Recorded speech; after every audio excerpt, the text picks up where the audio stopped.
दोपहर के बाद का वक्त था। सब अपने अपने कमरों में दोपहर की झपकी ले रहे थे। पूरी हवेली में एक सन्नाटा सा छाया हुआ था। जब वो दोनों खामोशी से आगे पीछे गार्डन में दाखिल हुए थे। सालार, आप क्या करने की कोशिश कर रहे हैं? आशी ने डरते हुए उसे पुकारा। आशी, खामोशी से चलो, बकवास मत करो। कहीं तुम्हारी आवाज़ अंदर सोते हुए लोगों की नींद खराब न कर दे, वरना सारा प्लान चौपट हो जाएगा। वो वापस पलटा और उसके होंठों पर उंगली रख दी और उसे खामोश रहने का इशारा कर दिया। आशी ने गुस्से से उसका हाथ अपने होंठों से हटाया। अगर किसी को पता चल गया तो बहुत डांट पड़ेगी, और फिर नाजिम भाई, वो तो हम दोनों को छोड़ेंगे नहीं। 15 साल की आशी इस वक्त काफ़ी डरी हुई लग रही थी, मगर 19 साल का सालार शाह एकदम शांत था। तुम्हें नहीं पता, ये ज़िंदगी एडवेंचर करने का नाम है। एडवेंचर करो, बहुत ही सुकून से कहते हुए उसने आशी की आंखों में झांका था, जहां सिर्फ और सिर्फ डर समाया हुआ था, जबकि सालार की आंखों में कुछ नया करने की चमक थी। वो दोनों अब हवेली की गेट तक आ पहुंचे थे। फिर वो एक झटके के साथ गेट से बाहर निकल गए।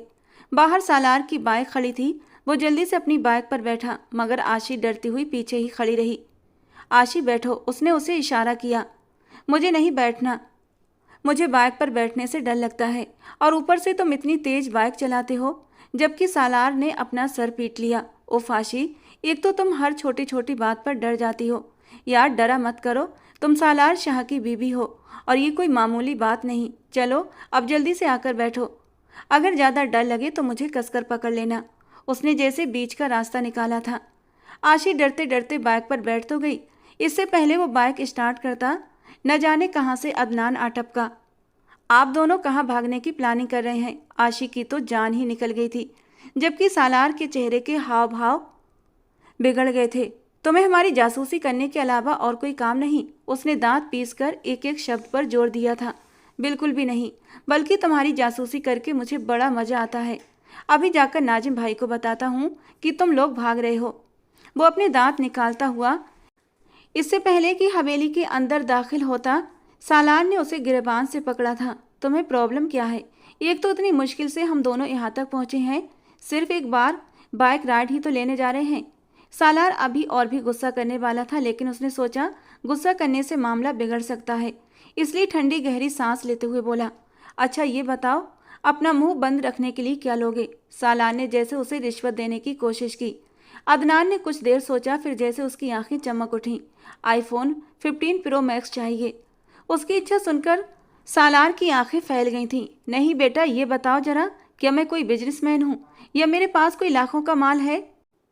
इच्छा अपनी औकात में रहकर करो। उम्र देखी है अपनी, अभी तुम जमीन से पूरे उगे नहीं हो, और फोन चाहिए तुम्हें आईफोन 15 प्रो मैक्स। सालार ने ठंडे शब्दों में तंज का तीर चलाया, जबकि अदनान के दांत एक बार फिर बाहर निकले। ओके, तो मैं जाकर नाजिम भाई को बता देता हूँ। वो दोबारा अंदर की तरफ बढ़ने लगा, मगर सालार ने उसे गर्दन से पकड़कर अपनी तरफ खींचा। अच्छा ठीक है, अगले महीने दिला दूंगा, फिलहाल मेरे पास अभी इतने पैसे नहीं हैं। वो जैसे हार मान गया। ओके ठीक है, मैं इंतजार कर सकता हूँ। अदनान ने जैसे उस पर कोई एहसान किया था, और सालार ने गहरी सांस लेते हुए उसका कॉलर छोड़ दिया और फिर बाइक स्टार्ट कर दी। अब अपना मुंह बंद रखना, वो उसे वार्निंग देना नहीं भूला था। चलो बैठो आशी। जब उसने डरी सहमी खड़ी आशी की ओर नजर उठाकर देखा था, बेचारी मरती क्या न करती, बाइक पर बैठ गई और फिर सालार ने फुल तेजी से बाइक स्टार्ट करके रोड पर डाली थी। आशी ने बहुत मुश्किल से अपनी चीख दबाई थी। उसने एक हाथ से सालार की कमर से निकालकर पेट पर हाथ रखा और दूसरा हाथ उसके कंधे पर रखकर उसकी जैकेट मुट्ठी में दबोच ली थी, जबकि सालार इतनी तेजी से बाइक चला रहा था कि आशी को चक्कर आने लगे थे। वो शायद जिंदगी में पहली बार बाइक पर बैठी थी। उसे बचपन से ही बाइक से डर लगता था, और घर वाले भी कभी भी उसे बाइक पर बैठने के लिए फोर्स नहीं करते थे, क्योंकि सब उसके डर को जानते थे। इसलिए हमेशा कहीं भी आना जाना होता तो वो गाड़ी में ही बैठकर जाती थी। लेकिन आज बाइक पर बैठने की इच्छा सालार ने की थी, और सालार का कहा तो वो मरकर भी नहीं टाल सकती थी। इसलिए अब भी अपने डर को दरगुजर करती हुई वो सालार के साथ बाइक पर बैठ तो गई थी, लेकिन जब उसे सहन नहीं हुआ तो वो दबे दबे शब्दों में चिल्लाई थी, प्लीज़ सालार, धीरे चलाएं। इससे पहले सालार कुछ कहता, अचानक उनकी बाइक एक कार में जा टकराई, और इस बार आशी की जो चीखें निकली थीं उससे आधा गांव तो इकट्ठा ही हो गया था। पूरे गांव में एक ही हवेली थी, और उसे पूरा गांव बड़ी हवेली के नाम से पुकारता था। और उस बड़ी हवेली में दो भाई रहते थे, असलम शाह और फिरोज शाह। उनकी एक ही बहन थी सुरैया शाह, और सुरैया शाह में दोनों भाइयों की जान बसती थी। सालों पहले दूसरे गांव के सरपंच के बेटे ने सुरैया शाह को अगवा करके जबरदस्ती उससे निकाह कर लिया था।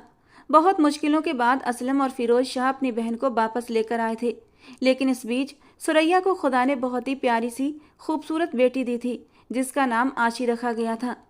जब असलम शाह और फिरोज शाह अपनी बहन सुरैया को लेकर आए थे, उस समय आशी सिर्फ 6 महीने की थी। सुरैया का शौहर, जिसका नाम कामरान था, वो हर बार यही कहता कि वो सुरैया को और आशी को आकर ले जाएगा, लेकिन असलम और फिरोज शाह ने जबरदस्ती कोर्ट के जरिए सुरैया को तलाक दिलवा दी थी, क्योंकि उसने जबरदस्ती निकाह किया था और सुरैया खुद कामरान को पसंद नहीं करती थी। उसने भी उसके साथ रहने से इनकार कर दिया था, क्योंकि कामरान गुस्से का तेज, दिमागी तौर पर डिसेबल और जुनूनी इंसान था। वो सुरैया को अपनी मिल्कियत समझता था और उस पर जबरदस्ती हक जमाता। असलम शाह और फिरोज शाह ने अपने तौर पर सुरैया शाह के लिए एक बहुत अच्छा रिश्ता देखा और आशी की जिम्मेदारी खुद उठाने की सोचकर सुरैया शाह की शादी जुबैर से कर दी। लेकिन शायद सुरैया की जिंदगी में शादीशुदा खुशियां लिखी ही नहीं थीं। सुरैया की शादी को सिर्फ 1 साल हुआ था कि जुबैर की मौत एक कार एक्सीडेंट में हो गई, और उसके बाद सुरैया ने कभी शादी न करने की कसम खा ली और अपनी सारी जिंदगी अपनी बेटी आशी के लिए समर्पित करने की सोच ली। उधर कामरान पूरी कोशिश कर रहा था कि किसी तरह आशी को अपने साथ ले जाए। अब बात आशी पर आ चुकी थी, और क्योंकि कामरान उसका सगा बाप था, इसलिए वो आशी को अपने साथ लेकर जा सकता था, और इस बात का डर सुरैया को हर वक्त सताए रहता। इसलिए उन लोगों ने 8 साल की आशी का निकाह 12 साल के सालार शाह के साथ कर दिया, और ये साबित कर दिया अब आशी कामरान की कुछ नहीं लगती। इसलिए अब वो आशी को वापस लेकर नहीं जा सकता, और इस तरह आशी सालार की बीवी बन गई। घर वालों का इरादा था जब आशी की पढ़ाई पूरी हो जाएगी और सालार भी बिजनेस में हाथ बटाने लगेगा तो आशी की विदाई कर दी जाएगी। सुरैया तो अपनी बेटी के लिए एकदम निश्चिंत हो चुकी थी कि अब उनकी बेटी का फ्यूचर सेफ हो चुका है। वैसे तो वो कामरान की बेटी थी, लेकिन फिर भी हवेली में उसे बहुत अच्छी तरह से रखा जाता था, और सालार तो उसके साथ बहुत अच्छा सलूक करता था। वो दोनों बिल्कुल दोस्तों की तरह रहते थे। असलम शाह के 2 बेटे थे, बड़ा बेटा नाजिम शाह, छोटा बेटा सालार शाह और बेटी जैनब शाह। फिरोज शाह के भी 2 बच्चे थे, बेटा अदनान शाह, एक बेटी कुलसूम शाह। कुलसूम शाह नाजिम शाह की बचपन में ही मंगनी हो चुकी थी। हालांकि नाजिम कुलसूम को एक नज़र देखना भी पसंद नहीं करता था, लेकिन बड़ों ने न जाने क्या सोचते हुए उन दोनों का रिश्ता पक्का कर दिया था। दोनों भाइयों के बच्चे और सुरैया की बेटी आशी पूरी हवेली में बहुत प्यार से रहते थे। खुशी खुशी एक दूसरे के साथ अपने सुख और दुख शेयर करते थे। बच्चों के दम से पूरी हवेली हर वक्त चहकती रहती थी। और आज आशी और सालार सबसे छुपकर बाहर घूमने के लिए चले गए थे, और एक छोटा सा एक्सीडेंट भी करवा चुके थे, और अब दोनों सर झुकाए किसी मुजरिम की तरह खड़े थे। सब उन्हें गुस्से से घूर रहे थे, और नाजिम शाह का तो मानो खून खौल उठा था, क्योंकि नाजिम घर का सबसे बड़ा बेटा था और उसके गुस्से से सभी लोग थर थर काँपते थे। किसकी इजाज़त से तुम दोनों घर से बाहर निकले थे? वो सालार के सामने खड़े सख्त अंदाज में पूछ रहा था। आशी को तो सालार के बड़े भाई नाजिम शाह के इस गुस्से भरे अंदाज से इतना डर लगा कि उसने सालार के पीछे छुपने की कोशिश की, मगर नाजिम शाह ने एक ही झटके से उसका हाथ पकड़कर सालार के पीछे से बाहर निकाला। ये तो पागल है ही, क्या तुम भी पागल थीं जो इसके साथ बाइक पर बैठकर चली गईं? हालांकि तुम अच्छी तरह जानती हो ये बाइक चलाता नहीं बल्कि उड़ाता है। नहीं भाई, मैं तो बस। आशी सहम उठी थी। उसने कमजोर सी दलील देने की कोशिश की, जबकि सालार ने फौरन ही आशी की कलाई नाजिम के हाथ से आज़ाद कराई थी। नाजिम भाई, जो भी कहना है मुझे कहें, आशी को सबसे दूर रखें। मैं उसे अपने साथ अपनी मर्जी से लेकर गया था, वो तो जाने के लिए राजी भी नहीं थी, तो प्लीज़ उसे डांटना बंद कर दें। उसने दोबारा आशी को अपने पीछे छुपाया, और नाजिम ने हैरत से उसका ये रवैया देखा। सुरैया बेगम भी न चाहते हुए सोचने पर मजबूर हुई थी। ऐसे होते हैं शौहर जो अपनी बीवी के सामने ढाल बनकर खड़े हो जाएं। सारी हवेली के लोग इस वक्त लॉन्ज में मौजूद थे और सालार की क्लास लग रही थी। क्लास लेने वाला फिलहाल नाजिम अकेला था, क्योंकि जब वो बोलता था तो किसी की हिम्मत नहीं होती थी कि कोई और बोले। बाकी सबका दिल चाह रहा था कि सालार की तबीयत सेट कर दें। अगर उसे या आशी को कुछ हो जाता तो क्या करते? वो तो भला हुआ मामूली सी खराशें आई थीं, कोई मेजर एक्सीडेंट भी हो सकता था, तो फिर क्या होता? नाजिम अपने गुस्से को काबू पाता हुआ सालार के सामने आकर खड़ा हुआ। पूरे 1 महीने तक तुम अब्बाई को हाथ भी नहीं लगाओगे, यही तुम्हारी सजा है। और सालार का इतना सा मुंह निकल आया था। ये क्या बात हुई नाजिम भाई, आप भी तो 18 साल की उम्र में बाइक चलाते थे ना, फिर मुझ पर ये पाबंदी। इससे पहले वो आगे कुछ बोलता, नाजिम ने गुस्से से आगे बढ़कर उसका कॉलर पकड़ लिया। बाइक चलाने और उड़ाने में बहुत फ़र्क होता है बेटा। अब मैं कोई बहस नहीं चाहता। अगर तुम्हारे साथ साथ आशी को कोई चोट लग जाती तो? देख रहे हो ना उसके चेहरे पर कितना डर है। इस बार वो कुछ कुछ सीरियसली होकर बोला था कि सालार के साथ साथ सबके होठों पर मुस्कुराहट आई थी। मासूम सी लड़की को तुमने शौहर होने का रौब दिखाकर डरा कर रख दिया है। जब मन करता है उसके ऊपर धौंस जमा कर कोई भी बात मनवा लेते हो। जबकि नाजिम की बात पर मासूम सी आशी के गाल शर्म से लाल हुए थे, तो वहीं सालार की आंखों में शरारत सी चमक उठी थी। उसने एक शरारती नज़र अपने पीछे खड़ी आशी पर डाली थी और नाजिम जैसे अपने शब्दों की गहराई समझकर फौरन सालार को छोड़ता हुआ सीढ़ियां चढ़कर अपने कमरे में गायब हो गया। सालार की माँ ने एक गुस्से भरी निगाह सालार पर डाली थी। पता नहीं मेरे दोनों बेटे किस पर चले गए हैं। बस सोच रखा है माँ को बेइज्जत करवा कर रहना है, वो भी दबे दबे गुस्से से चिल्लाई थी। नाजिम भाई के सामने तो सालार शर्मिंदा नहीं हुआ था, मगर माँ के सामने जरूर हो गया। सॉरी मम्मा। फौरन अपनी माँ का हाथ पकड़कर उसने अपने होठों से लगाया। बाकी सब उस मक्खनबाज को देखकर हंस पड़े थे और आशी तो बस सालार के चेहरे को देखती रह गई, जिसने आज उसके लिए स्टैंड लिया था। मोहब्बत आशी के दिल पर भी दस्तक दे चुकी थी। सालार को 16 साल की उम्र से ही बाइक रेसिंग का बहुत शौक लग गया था, जो न जाने कितने सालों तक चलता रहना था। दिन बड़े ही रफ्तार से गुजर रहे थे। आशी भी अब कॉलेज में एडमिशन ले चुकी थी और सालार यूनिवर्सिटी में पढ़ाई पूरी कर रहा था। इस वक्त भी यूनिवर्सिटी में स्टूडेंट की भीड़ लगी हुई थी। सामने ही तो बाइक रेसर बाइक पर बैठे थे। एक ने ब्लैक हेलमेट पहन रखा था और दूसरे ने ब्लू। हर तरफ से स्टूडेंट्स उनके लिए हूटिंग कर रहे थे और उनमें से एक वो भी थी। सर पर काला स्कार्फ और चेहरे पर काला मास्क, और उस काले मास्क के अंदर से उसकी गहरी भूरी आंखें चमक रही थीं और उसकी नज़र उस ब्लैक हेलमेट पहने मर्द पर थी। दोनों तरफ स्टूडेंट खड़े थे। रेसिंग स्टार्ट हुई और हर तरफ से उनकी चीखें बुलंद हुई थीं, सालार सालार। तो वहीं दूसरी तरफ डीके डीके की नारेबाजी लग रही थी। आधे से ज़्यादा यूनिवर्सिटी इस वक्त यहाँ दोनों की बाइक रेस देखने के लिए मौजूद थी। और फिर इस भीड़ में एक खूबसूरत सी आवाज़ भी उभरी थी, yes Salar, you can do it. उसकी मीठी और खूबसूरत आवाज़ जैसे ही सालार शाह के कानों में गई, हेलमेट के नीचे उसकी आंखें और होंठ दोनों ही मुस्कुराए थे। वो उसकी जिद करने पर उसकी रेस देखने के लिए उसकी यूनिवर्सिटी में पहुंच चुकी थी और फिर सालार पर भी सुरूर के साथ साथ जोश सवार हो चुका था। उसने बाइक की रेस काफ़ी तेज की। एंडिंग लाइन में बस कुछ ही मिनट्स का फासला था जब वो फुल स्पीड से डीके के पास से अपनी बाइक गुजारता हुआ एंडिंग लाइन तक पहुंचा था और भीड़ में एक बार फिर नारे गूंज उठे थे, सालार शाह, सालार शाह। लड़कियां तो उस हसीन कम उम्र शहजादे को देखने के लिए तड़प रही थीं। वो बाइक एक साइड पर रोकता हुआ अपना हेलमेट उतार चुका था। हेलमेट उतारने के बाद उसका सारा चेहरा साफ हो चुका था। 21 साल का सालार शाह खूबसूरती की मिसाल और उसके साथ साथ अपनी यूनिवर्सिटी में बाइक रेसिंग का चैंपियन बन चुका था। लड़कियां भाग भाग कर उसके पास आकर एक सेल्फी लेना चाहती थीं, लेकिन सालार ने हाथ के इशारे से उन सबको रोक दिया। आशी ने उनकी तरफ बढ़ने की कोशिश की। वो कॉलेज से सीधे ही इधर यूनिवर्सिटी में आ गई थी। लड़कियां सालार के आसपास जमघटा बनाकर खड़ी हो चुकी थीं। सब लोग भाग भाग कर रेसलर के पास जा रहे थे और उनमें से एक लड़का, जो कि बहुत ही तेजी से भागता हुआ आ रहा था, आशी से आ टकराया। वो सीधा जमीन पर गिरी थी और उसकी चीख निकल गई। उसके घुटने और बाजू बुरी तरह छिल गए थे। सालार की नज़र जैसे ही जमीन पर गिरी आशी पर पड़ी, वो फौरन भागता हुआ उसके पास पहुंचा। आशी, आर यू ओके? उसने बेताबी से पूछते हुए आशी को अपनी बाजुओं में समाते हुए खड़ा किया। आशी का चेहरा मास्क से ढका हुआ था, लेकिन उसकी आंखों से तकलीफ साफ झलक रही थी। एक पल के लिए सारी भीड़ में सन्नाटा सा छा गया था, क्योंकि सबने पहली बार सालार का ये रूप देखा था। उसने काटदार नज़र उस लड़के पर डाली जो अभी अभी आशी से टकराया था। फिर वो पूरी ताकत से पलटा और 2 मुक्के एक साथ उस लड़के के मुंह पर दे मारे। तुम्हारी हिम्मत कैसे हुई मेरी आशी को चोट पहुंचाने की? यू बिलड़ी, मैं तुम्हारी जान ले लूँगा। वो तो एक ही पल में अपने आप से कंट्रोल खोता चीखा था। सबने हैरत से उसे ठंडा करने की कोशिश की थी और आशी खुद परेशान हो गई थी।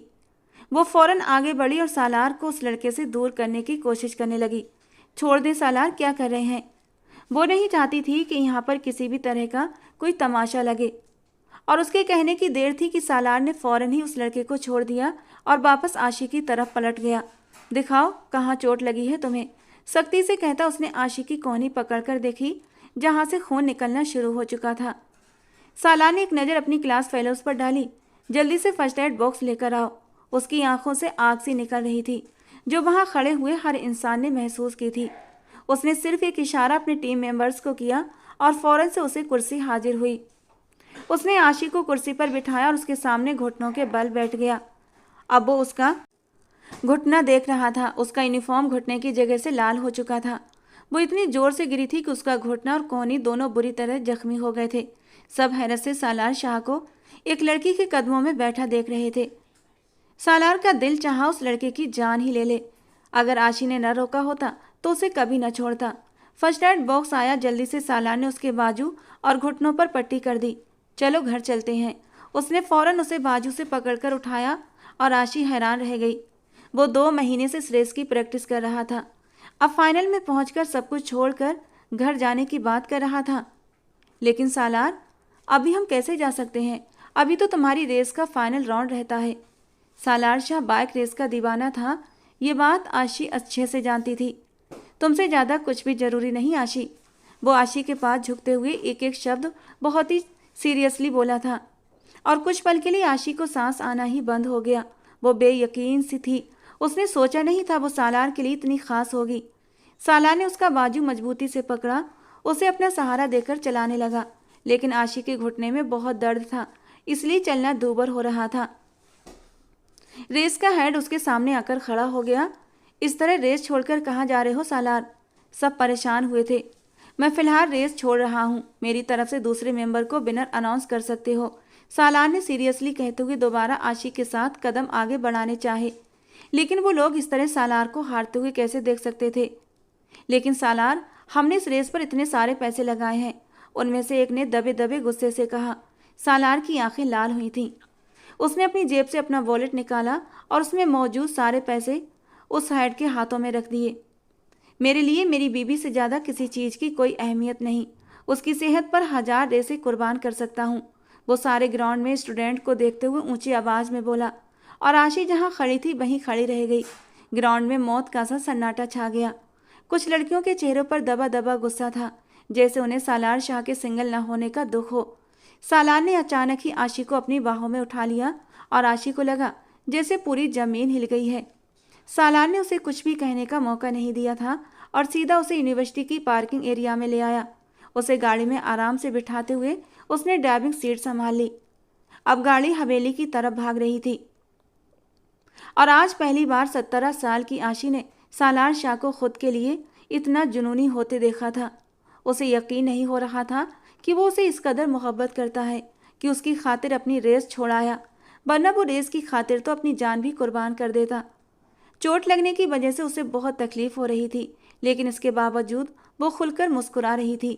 सालार का ये अंदाज उसने आज पहली बार देखा था, और जैसे उसके आसपास बहारें सी खिल उठी थीं। उनकी गाड़ी हवेली के पोर्च में रुकी। सालार गाड़ी से बाहर निकला और घूमकर दूसरी तरफ आया। आशिक के चेहरे पर तकलीफ के भाव बढ़ते जा रहे थे। उसने गाड़ी का दरवाजा खोला और आशी ने गाड़ी से बाहर निकलना चाहा। सालार ने गुस्से से उसे घूरा। क्या कर रही हो? दिमाग तो खराब नहीं? वो अपना गुस्सा आशी पर उतार रहा था और आशी की आंखें एक पल में भीग गईं। उसने रोना सा मुंह बनाकर सालार को देखा। इसमें मेरा क्या कसूर? अगर चोट लग गई?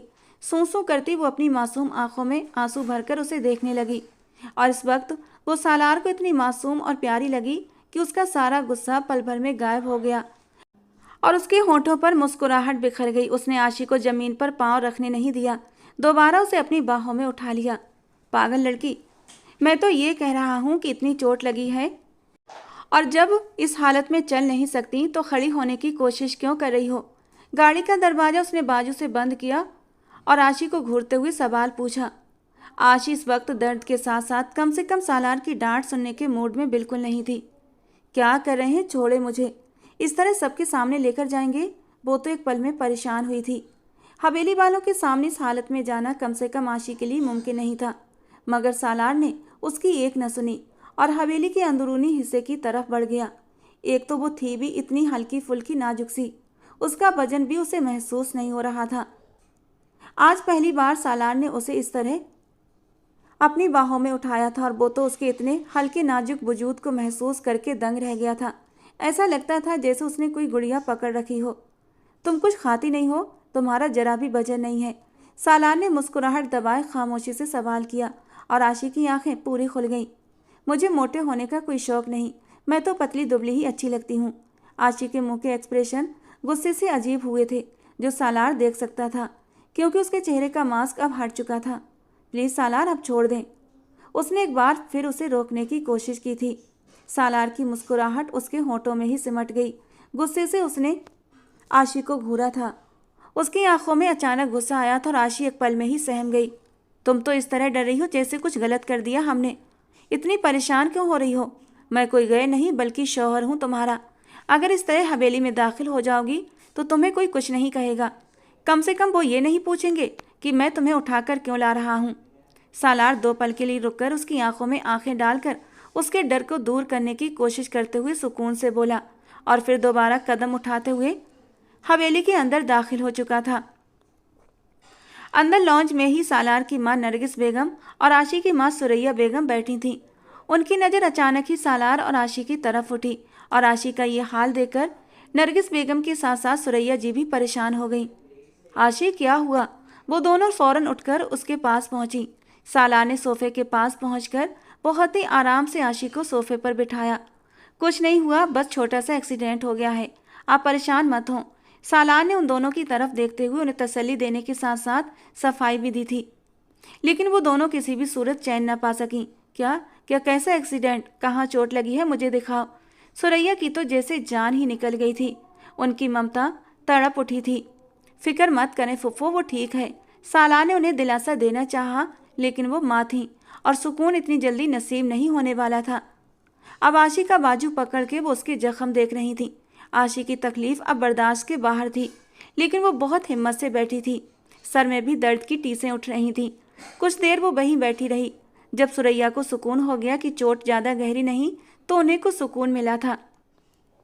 आशी, तुम अपने कमरे में जाकर आराम करो, मैं तुम्हारे लिए हल्दी वाला दूध बनाकर भेजती हूँ, सुरैया ने आशी को कहा। हाँ, और मैं तब तक सूप बना लेती हूँ, थोड़ी देर बाद वो भी पी लेना, तुम्हें ताकत मिलेगी, नरगिस ने भी फौरन मशवरा दिया।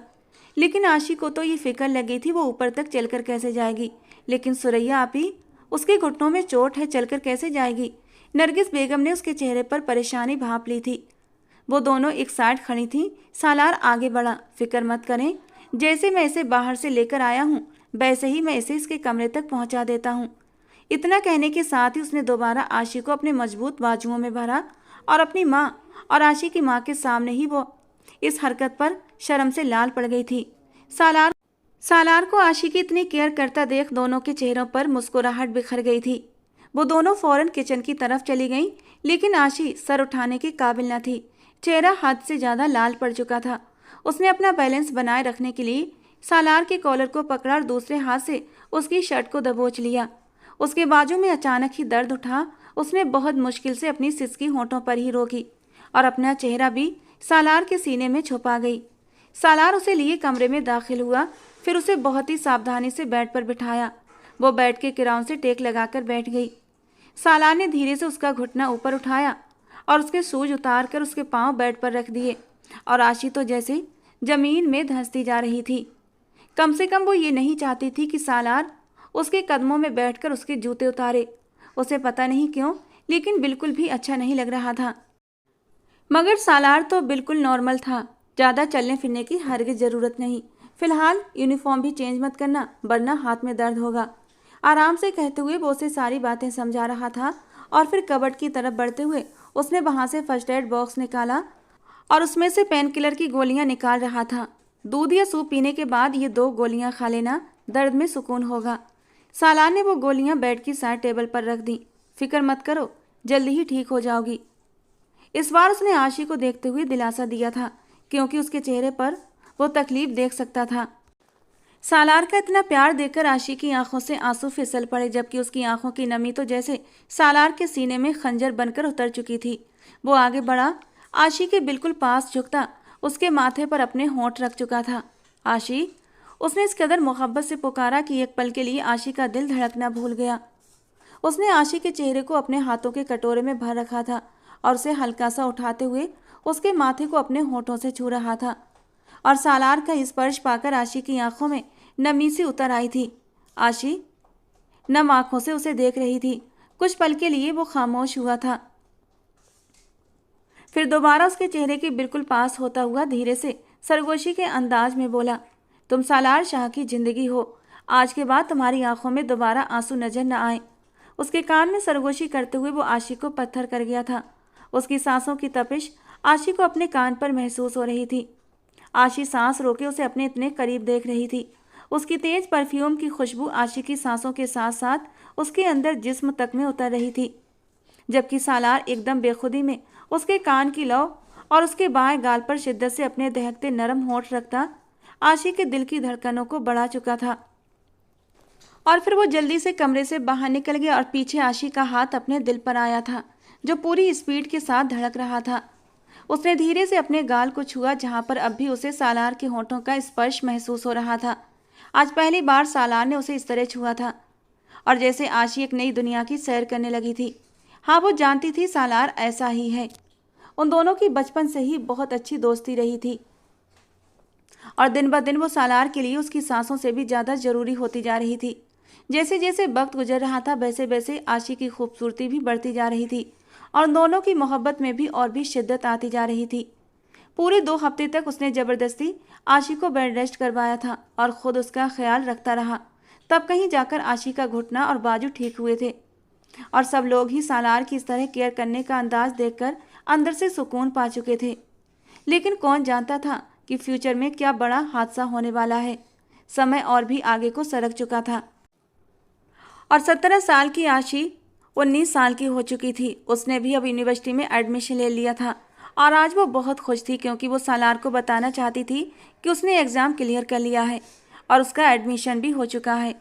क्योंकि किसी को भी आशी पर भरोसा नहीं था कि वो एंट्रेंस एग्ज़ाम पास कर पाएगी, और आज वो बहुत ज़्यादा खुश थी, और इसी खुशी में सारी हवेली में दंदनाती हुई फिर रही थी। वो जिस इंसान को ढूंढ रही थी वो उसे कहीं मिल नहीं रहा था। वो परेशान हुई कि वो आखिर कहाँ चला गया। वो गार्डन तक आई तो उसकी सोच के ठीक अनुसार सालार शाह यहीं बैठा हुआ था। वो फौरन भागती हुई सालार के सामने आई। सालार, मुझे आपको बहुत ज़रूरी बात बतानी है। उसके अंदाज में ही खुशी झलक रही थी। सालार, जो शायद किसी से फ़ोन पर बात कर रहा था, एक पल से पहले फ़ोन बंद कर दिया। वो आशी की तरफ पलटा, जिसने हाथ में कोई कागज़ पकड़ रखा था। आशी, अभी मेरे पास वक्त नहीं है, बाद में बात करेंगे, मुझे बहुत ज़रूरी काम है। वो बिना उसे देखे, बिना उसकी बात सुने हवेली के गार्डन से बाहर निकल गया, और आशी ने बेयकीनी से उसे देखा। काफ़ी दिनों से उसे उसका रवैया समझ नहीं आ रहा था। वो आशी से ठीक से बात नहीं कर रहा था, हर वक्त आशी से दूर भागता, जैसे उसे आशी से बात करने में कोई दिलचस्पी ना हो। आशी ने बेयकीनी से अपना एडमिशन यूनिवर्सिटी कार्ड देखा, और बेयकीनी से सालार की पीठ को देखा, जो अब गाड़ी में बैठ रहा था। और 2 मिनट बाद गाड़ी हवेली से बाहर भी निकल गई। कितने ही आंसू थे जो आशी की आंखों से बेमोल होते गालों पर फिसल रहे थे। 2 महीने से उसका रवैया बहुत बदल गया था। वो सालार जो आशी पर जान छिड़कता था, अब उसे आशी के होने या ना होने से कोई फर्क ही नहीं पड़ता था, और आशी का दिल जैसे किसी अनहोनी के ख्याल से धड़क रहा था। उसे लग रहा था जैसे कुछ बहुत बड़ा होने वाला है। कुछ दिन और सरक गए थे, लेकिन आशी और सालार के बीच दूरियां वैसी ही थीं। वो नहीं जानती थी सालार को आखिर हुआ क्या है, जो उससे बात भी नहीं कर रहा था। उस दिन भी आशी जैसे ही सीढ़ियां उतरती नीचे आई तो उसने देखा सालार नीचे लॉन्ज में दाखिल हो रहा था, और उसके साथ कुछ लोग भी मौजूद थे। लॉन्ज में एक साइड पर नरगिस बेगम और सालार के पापा असलम शाह बैठे हुए थे। वो उन्हें फ़ोन करके पहले ही बता चुका था कि उसके साथ कोई ख़ास मेहमान आ रहे हैं, और नरगिस के साथ साथ असलम शाह भी देख रहे थे कि वो किसको अपने साथ लाया है। आशी ने देखा एक कोई आदमी था, 30-32 साल का। उसके साथ एक 20-22 साल की लड़की भी थी, और उनके साथ एक औरत भी थी। वो सारे लोग लॉन्ज के सोफे पर बैठ गए। सालार, ये सब कौन है, और तुम्हें हमसे क्या ज़रूरी बात करनी थी? असलम शाह ने सीरियसली उसे बात की शुरुआत की। आशी के पीछे ही घर की बाकी लड़कियां यानी कुलसूम और जैनब भी खड़ी थीं। न जाने क्यों सालार ने सब लोगों को इकट्ठा कर रखा था। सालार ने एक नज़र सुरैया बेगम की तरफ देखा। आंटी, ये जीनत है, मेरी यूनिवर्सिटी फेलो, मैं इसे पसंद करता हूँ और इससे शादी करना चाहता हूँ। सालार के शब्द थे या पिघला हुआ शीशा जो आशी के कानों में उतर गया था। आशी को लगा जैसे किसी ने उसके सर पर आसमान गिरा दिया हो। उससे ज़्यादा बुरा हाल तो कुलसूम और जैनब का भी था। दोनों की नजरें टकराई थीं। उन दोनों को सालार से ये उम्मीद नहीं थी, बल्कि हवेली में किसी को भी सालार से ये उम्मीद नहीं थी। आशी और सालार की बॉन्डिंग इतनी अच्छी थी कि कोई सोच भी नहीं सकता था कि सालार दूसरी शादी की बात करेगा। और आशी का सांस तो जैसे आना रुक गया था। वो अब इस बात से नामे सर हिलाती हुई जैसे निढाल हुई थी। इससे पहले वो सीढ़ियों से गिर जाती, जैनब और कुलसूम ने उसे थाम लिया था।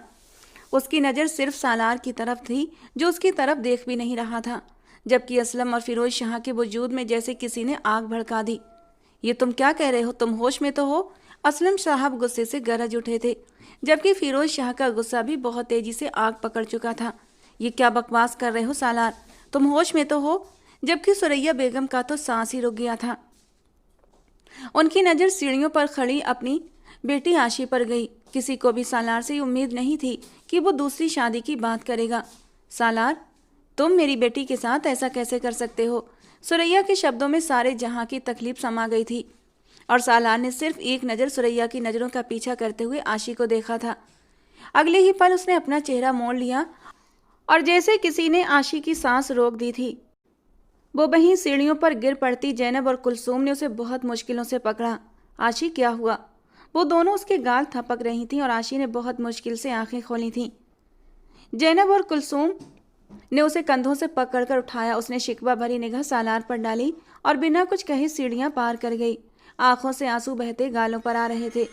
उसे आज समझ आ गया था कि सालार का रवैया उसके साथ क्यों बदल रहा था।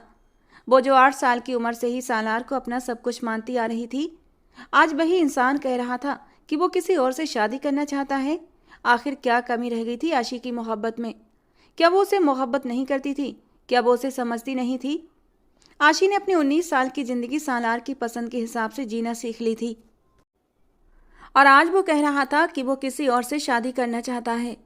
सालार ने बेबसी सीढ़ियों के दहाने पर देखा था जहां आशी अब नहीं खड़ी थी। वो दोबारा सीधा होता अपने बाप की ओर देखने लगा। पापा, मैं ये कह रहा था कि मैं जीनत से शादी करना चाहता हूँ। जबकि असलम और नरगिस बेगम दोनों ही गुस्से और शर्मिंदगी से उसे घूर रहे थे, क्योंकि सुरैया और अपने छोटे भाई फिरोज के सामने वो शर्मिंदा होकर रह गए थे। तुम होश में तो हो सालार शाह? असलम शाह चबा चबा कर बोले थे। मैं बिल्कुल होश में हूँ पापा, और पसंद की शादी करना इस्लाम में भी जायज़ है। अगर मुझे कोई लड़की अच्छी लगती है तो मैं दूसरी शादी कर सकता हूँ। क्या आपने अपनी पसंद की शादी नहीं की थी? वो बेखटक बोला था और किसी को भी इस तरह के जवाब की उम्मीद नहीं थी। सुरैया को सालार से ये उम्मीद नहीं थी कि वो उनकी बेटी के साथ ये सब कुछ करेगा। अच्छा, और फिर आशी, उसके बारे में क्या ख्याल है? सालार से अगला सवाल किया। तो मैं कब आशी को छोड़ने की बात कर रहा हूँ? वो मेरी बीवी है, मेरे निकाह में है। ये कहाँ लिखा है कि अगर आपका निकाह पहले से एक औरत से है तो आप दूसरी शादी नहीं कर सकते? पापा, शायद आप भूल रहे हैं, इस्लाम में 4 शादियों की इजाज़त है और जब मैं एक साथ दोनों के हक पूरे कर सकता हूँ तो मेरे ख्याल में किसी को एतराज़ नहीं होना चाहिए। वो उन सब की बोलती बंद करवा चुका था। इससे ज़्यादा सुरैया में बर्दाश्त नहीं थी। वो एक झटके से सोफे से उठी और सीढ़ियाँ चढ़ती हुई ऊपर चली गईं। लेकिन जाने से पहले वो कहकर गई थी कि मुझे इस हवेली में कम से कम सालार तुमसे ये उम्मीद नहीं थी। वो जैसे सालार से बहुत ज़्यादा मायूस हुई थी। मैं जानता हूँ आंटी कि आपको मेरी बातें गलत लग रही हैं, लेकिन फिक्र मत करें, आपकी बेटी को कोई तकलीफ नहीं दूंगा। मेरा और आशी का निकाह आप लोगों ने अपनी मर्जी से करवाया था और तब मैं बहुत छोटा था। अगर अब मैं अपनी मर्जी से एक और निकाह करना चाहता हूँ तो इसमें बुराई क्या है? क्या दूसरी शादी करना गुनाह है? अगर गुनाह है तो मुझे बता दें, मैं नहीं करता। या फिर अगर मैं आपकी बेटी को छोड़ रहा हूँ या उसके साथ कोई गलत सलूक कर रहा हूँ तब भी आप मुझे कह सकते हैं। मेरे ख्याल से आपको कोई ऐतराज़ नहीं होना चाहिए। जबकि असलम शाह गुस्से से मुट्ठियां भींच रहे थे। इससे ज़्यादा बर्दाश्त सुरैया में नहीं था। तुम्हें फैसला करना होगा सालार, तुम्हें मेरी बेटी या फिर इस लड़की में से किसी एक को ही चुनना होगा। सालार शाह, मैं अपनी बेटी के सर पर सौतन बर्दाश्त नहीं करूंगी और असलम शाह ने तकलीफ से उन्हें देखा। उन्हें उम्मीद नहीं थी कि नाजिम के बाद अब सालार भी उन्हें शर्मिंदा करवाएगा। नाजिम क्या कम था जो हर वक्त कुलसूम को कड़ी नज़रों से घूरता था और इस मंगनी की कोई अहमियत नहीं देता था। असलम शाह अपने भाई फिरोज शाह के सामने शर्मिंदा रहते थे और अपनी गलती पर पछताते कि उन्होंने अपने भाई की बेटी को नाजिम की ज़िंदगी में शामिल करने का फैसला ही क्यों किया। खुदा ने 2 बेटे दिए, लेकिन उनको देखकर दिल चाहता काश ये भी न दिए होते। एक बाप ने किस कदर तकलीफ से ये बात कही होगी कि उसकी औलाद ही न होती। ये बहुत ही ज़्यादा शर्म की बात है। और नरगिस बेगम की आंखों से भी आंसू छलक पड़े थे। उन्हें खुद सालार से ये उम्मीद नहीं थी। वो लोग भी वापस जा चुके थे, लेकिन फिर भी किसी ने सालार से कोई बात नहीं की। सब लोग उससे नाराज थे और सालार अपनी जिद पर कायम था। उसका यही कहना था कि वो जीनत से शादी करेगा तो बस करेगा। वो बेयकीनी और बेबसी से अपने कमरे में बैठी आंसू बहा रही थी। सालार के शब्द उसके कानों में गूंज रहे थे और जैसे उसे यकीन नहीं आ रहा था कि सालार दूसरी शादी की बात कर रहा है।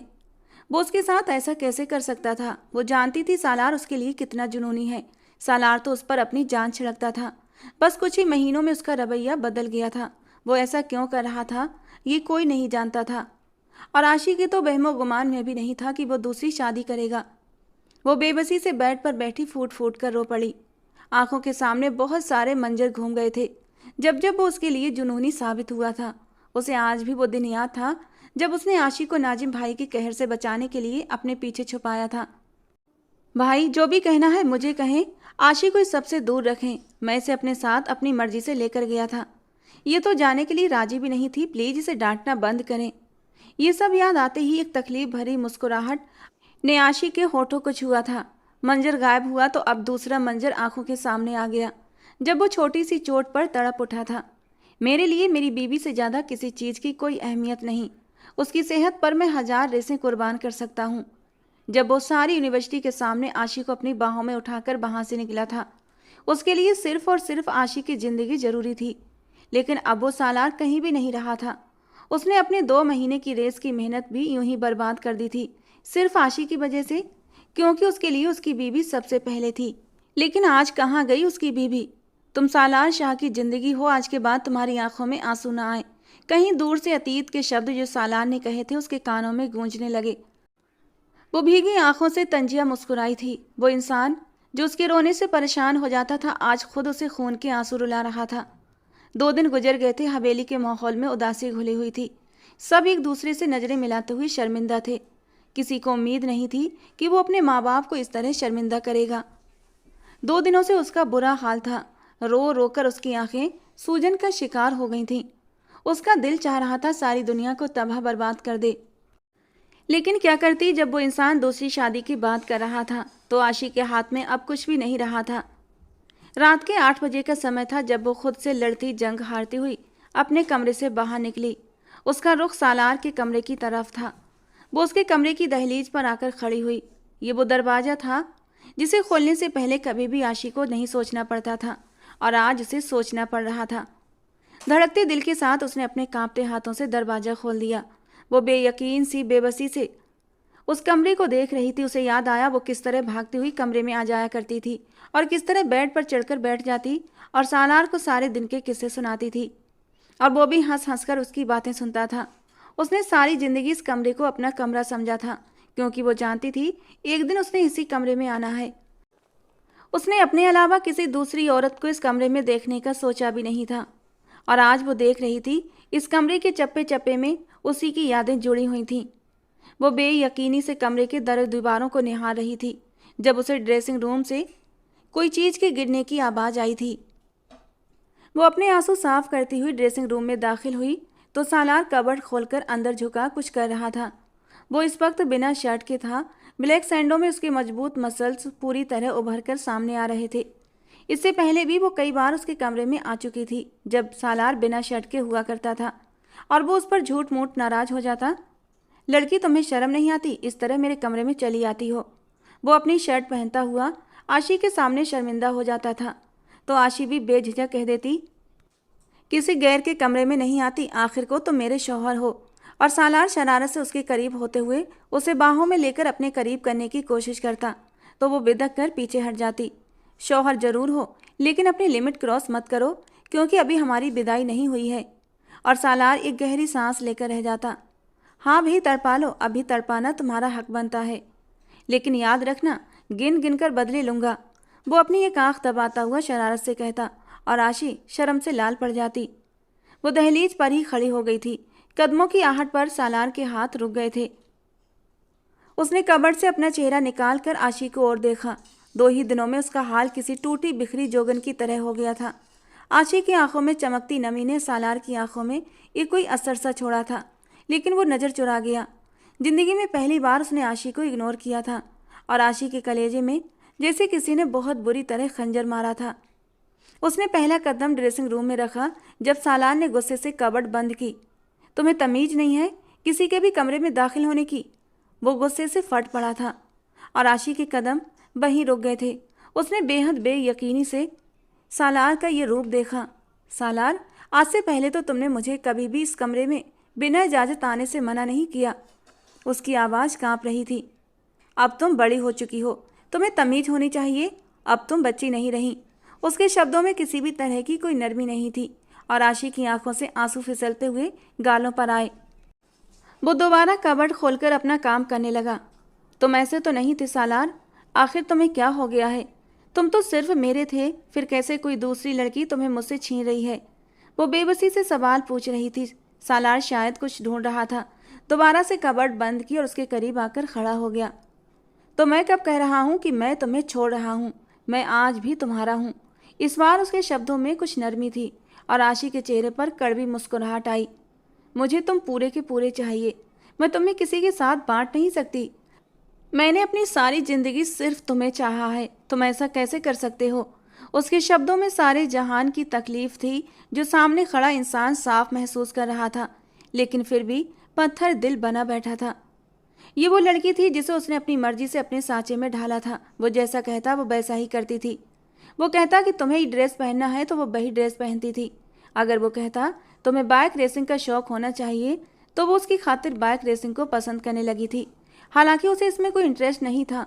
उसने गुजरी 19 सालों में सालार शाह की हर पसंद को अपनाया था, और आज सालार उसे छोड़ रहा था और किसी और को अपना रहा था। वो कितनी बेबस और मजबूर थी। ऐसे ही एकटक बिना पलक झपकाए उसे देख रही थी, जो अपना चेहरा अब मोड़ चुका था। अब जाओ यहाँ से, मैं तुमसे किसी भी तरह की कोई बहस नहीं करना चाहता, वो गुस्से से बोला था। और आशी पर हैरतों के पहाड़ टूट पड़े। इतना अजनबी अंदाज, तुम किसी और से शादी कैसे कर सकते हो? मैं तुम्हारे निकाह में हूँ, तुम्हारी बीबी हूँ। वो उसकी सारी बातों को इग्नोर करती हुई उसे वो बात याद दिला रही थी कि वो उसकी बीबी है। उसके शब्दों में टूटे हुए मान की किरचियाँ थीं जो सालार साफ महसूस कर चुका था, लेकिन उसका दिल मोम न हुआ। दूसरी शादी ही कर रहा हूँ, कौन सा तुम्हें छोड़ रहा हूँ? आशी ने फटी फटी निगाहों से उसे देखा, जो कितनी आसानी से ये बात कह गया था। उसके लिए दूसरी शादी करना जैसे जरा भी मुश्किल नहीं था। तुम्हारे लिए मेरी जिंदगी मजाक है सालार। वो टूटकर बिखर गई थी। तुम इस तरह कह रही हो जैसे मैंने तुम्हें छोड़ दिया है। मैं सिर्फ दूसरी शादी कर रहा हूँ, और वैसे भी दूसरी शादी करने के बाद पहली बीबी के हक में कोई फ़र्क नहीं आता। उसका लहजा काबिले इत्मीनान था। उसकी लापरवाही देखकर तो आशी का दिल किरची किरची हुआ था। वो फूट फूट कर रोना चाहती थी, लेकिन अब लगता था वो घुट घुट कर मर जाएगी। बहुत मुश्किल से उसने अपने सुन्न कदमों को हरकत दी थी, और 2 कदम चलती सालार के पास आई। क्या वो मुझसे भी ज़्यादा खूबसूरत है? वो तकलीफ से सवाल पूछ रही थी। 19 साल की आशी खूबसूरती की मिसाल आप थी। सालार ने चेहरा मोड़कर उसे गौर से देखा, और कितने ही पल उसे देखता रहा। क्या मुझसे ज़्यादा तुम्हें चाह सकती है? सालार खामोश रहा। तो वो और भी उसके करीब आई थी। क्या वो मुझसे ज़्यादा आपके लिए पागल है? वो एक के बाद एक सवाल कर रही थी, और इस बार सालार कुछ नहीं बोला, और वो उसकी और भी करीब होती हुई किसी टूटी डाल की तरह उसके सीने से लगकर फूट फूट कर रोने लगी। सारी दुनिया में अगर कहीं सुकून मिल सकता था तो वो इस शख्स के सीने से लगकर ही मिल सकता था। मत करें सालार ऐसा, मैं तुम्हारे बिना मर जाऊंगी। मैंने सारी जिंदगी सिर्फ तुम पर अपना हक समझा है। मैं तुम्हें किसी दूसरी औरत के साथ बांट नहीं सकती। खुदा के लिए अपने हाथों से बेशक मेरा गला दबा दो, मुझे मार दो, लेकिन ये जुल्म ना करो। उसके सीने में चेहरा छुपाए मजबूती से अपने हाथों से सालार की कमर को जकड़े तड़पती हुई एक एक शब्द बोल रही थी। सर से लेकर पैर तक तकलीफ का शिकार थी। सालार ने नरमी से उसे खुद से दूर किया। अगर मुझसे इश्क करती हो तो साबित करो। वो सख्ती से उसकी आंखों में आंखें डालकर बोला था और आशी को लगा कि वो जमीन के अंदर तक धंसती चली गई है। वो बेयकीनी से उसे देखकर एक कड़वी मुस्कान के साथ पीछे हो गई थी। मुझे उम्मीद नहीं थी कि जिंदगी में कभी ऐसा दिन भी आएगा जब मुझे ये साबित करना होगा कि मैं तुमसे इश्क करती हूँ। मैं आपके लिए किस हद तक पागल हूँ, तो आपको सबूत चाहिए। वो खोखली हंसी हंस पड़ी थी, ऐसी हंसी जिसमें सिसकियों की तकलीफ थी। वो नामे सिर हिलाती 2 कदम पीछे हटी। तो आज ही आशी शाह आपको ये साबित कर देगी कि मैं आपकी खुशी के लिए कुछ भी कर सकती हूँ। वो ड्रेसिंग के दरवाजे तक पहुंच चुकी थी। सालार उसे ही देख रहा था। उसने खुद को हौसला देने के लिए दरवाजे पर हाथ रखा। जाओ, आज से आशी ने आपको आज़ाद किया। आज से आप आज़ाद हैं। मैं इजाज़त देती हूँ, आपको जिस किसी के भी साथ शादी करना चाहें कर लें, लेकिन आज के बाद आपने मुझे खो दिया है। मेरे एतबार को तोड़कर जो उसकी धज्जियाँ बिखेरी हैं ना, इसके लिए अब ये आशी आपको कभी नज़र नहीं आएगी। आज से आपकी ज़िंदगी किसी की मोहताज नहीं रहेगी। मैं आपकी ज़िंदगी से गायब हो जाऊंगी। आप मेरी तरफ से आज़ाद हुए, लेकिन आशी को खोकर आपने बहुत घाटे का सौदा किया है। बस खुदा आपको खुश रखे। मैं सारी ज़िंदगी आपकी बीवी बनकर रहूंगी, लेकिन कभी आपकी तरफ नहीं पलटूंगी। उसकी आंखों में अजीब सी बहशत थी। सालार एकटक उसे देख रहा था, जो अब मजबूती से पलटी और कमरे से बाहर निकल रही थी। इस कमरे में दाखिल होते वक्त वो कितनी टूटी हुई थी और वापसी पर उतनी ही मजबूत हो गई थी। और आशी ने बाकी साबित कर दिया कि वो उसके प्यार में पूरी पागल है। उसने सारी हवेली वालों को कह दिया कि कोई भी सालार को दूसरी शादी से मना नहीं करेगा, और सब लोग बहुत हैरान थे। उसने खुद दूसरी शादी की इजाज़त कैसे दी। और अगले ही हफ्ते हवेली में शादी की तैयारियां शुरू हो गई थीं। सिर्फ 2 दिन रह गए थे उनकी शादी में, और उधर कुलसूम बेहद परेशान थी। वो हैरान थी कि आखिर नाजिम कहाँ चला गया। अगर नाजिम हवेली में होता तो यकीनन वो ये शादी रोक देता, लेकिन नाजिम 2 दिनों से गायब था। आखिर वो 2 दिनों से कहाँ था, वो समझ ना सकी। वो कुलसूम से बहुत कम बात करता था। उसे कुलसूम पसंद नहीं थी, इसलिए उसके सामने वो बहुत कम आती थी। कभी कभी उसे लगता कि बड़ों ने उनकी मंगनी नाजिम से करवाकर बहुत गलत किया। अगर नाजिम को इंटरेस्ट नहीं था तो ये मंगनी न करवाते, लेकिन अब वो एक अजीब से दोराहे पर खड़े थे, जहाँ न वो आगे बढ़ सकती थी न पीछे जा सकती थी। मेहंदी की रस्म बहुत धूमधाम से की गई थी, और आशी ने बहुत मुश्किलों के बाद खुद को सालार की शादी देखने के लिए तैयार किया था। अंदर से उसका दिल खून के आंसू रो रहा था, लेकिन वो खुद को तैयार कर चुकी थी। वो सारी रात रोई थी। आज वो दिन था जब सालार